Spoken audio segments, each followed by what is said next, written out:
Here's a really cool polar bear art process activity that you can do with children that's really messy, but a lot of fun. For this activity, you will need a printout of a polar bear. So I've chosen the outline here. You'll need some scissors. I've chosen painter's tape rather than masking tape or clear tape, and I'll explain why in a minute. You'll need a few different shades of blue paint and some white paint, a plate or palette to put your paint on, and you will need a blank piece of white paper. The very first thing we're gonna do is cut out our polar bear outline.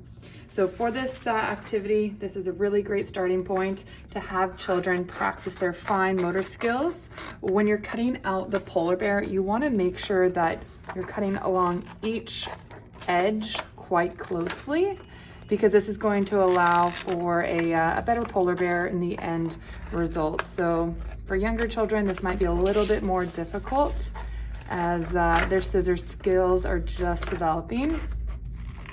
Even as an adult here, it can be quite tricky, especially when you're using not super pointy adult scissors. So I'm just gonna cut out the polar bear feet.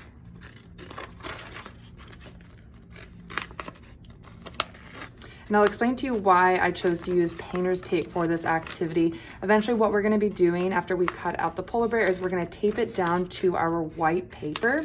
And by using painter's tape, it's a little bit more gentle on the paper. You're not gonna have a lot of ripping and tearing of the paper underneath when you tape down the polar bear. So by using painter's tape, it's just a little bit more gentle.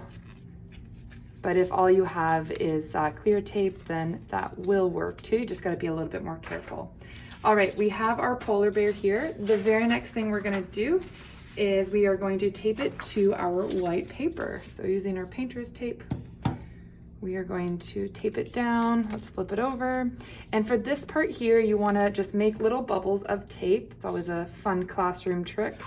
Make little bubbles of tape and make sure all of the legs are taped down. That's the super important part, because eventually children are going to be painting on top of the polar bear, and they might get really messy, and you don't want any paint to end up underneath the polar bear, because then you won't be able to see your image. So I'm just making sure I'm taping down all of the legs, and then I'll just put one big bubble at the top.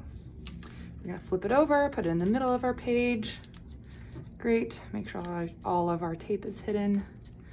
Looks great, nice and secure. And when I peel it off, it's gonna be really easy to peel off with that painter's tape.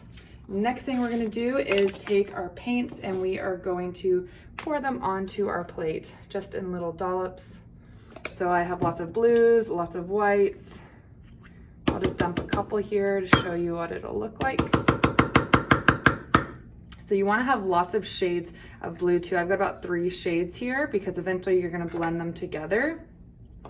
The next thing we're gonna do is take our hand and start painting our whole entire page on top of the polar bear, over here, everywhere.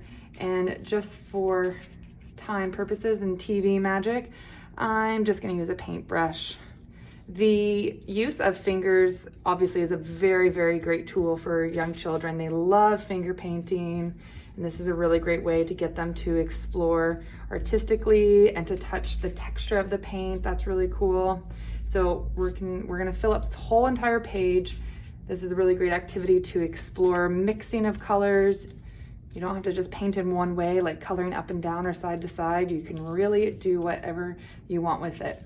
Once this whole page is full, we're gonna let it dry, and then we're gonna remove the polar bear once it's completely dry, and you will be left with something like this. So you can see my white polar bear, which is the blank space in the art where the outline was, and it looks like it's stuck in a snowstorm. So I hope you all enjoyed that activity today. Thank you so much for joining me today. Have a great day.